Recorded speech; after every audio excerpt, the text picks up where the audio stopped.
শেষ দুদিনে ক্যালকাটা 64 সল্টলেক মানে আমরা যার উপরে রয়েছি বর্তমানে, সেখান থেকে এত খাবার এসছে। ব্যাপারটা কি? ট্রায়াল চলছে না? ট্রায়াল চলছে? এগুলো তোমার মেয়ের সব অর্ডার? না গো, ট্রায়াল চলছে। না, মেয়ের অর্ডারের খাবার দাবার, যেহেতু স্নেহার শরীরটা ভালো নেই, পরশু থেকেই ওর আবদার আমরা খাবার দাবার আসছে। ঠিক আছে, সব রান্না করছি আমি, না উল্টো পাল্টা বলছি। হ্যাঁ, না তুমি তো করোই। না ওটা বলো না, মামনির হাত খাবার সেটা বলো।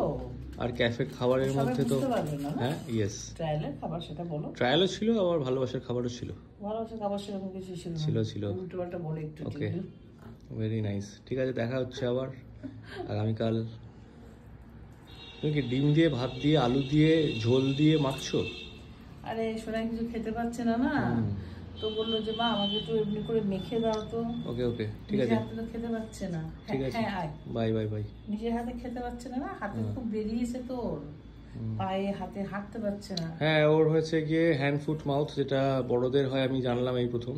ছেলের হয়েছে প্রচন্ড বেরিয়েছে ওর, আর প্রচন্ড যন্ত্রণা হচ্ছে, শরীরটা একদমই ভালো নেই। তারপর ছেলেটা খেতে বসবে, চেয়ার থেকে গেল দুম করে পড়ে, মানে কি যে চলছে না, আর ভালো লাগছে না আমার। সব ঠিক হয়ে যাবে, সব ঠিক হয়ে যাবে। Bye bye bye. তো হবেই, ঠিক আছে।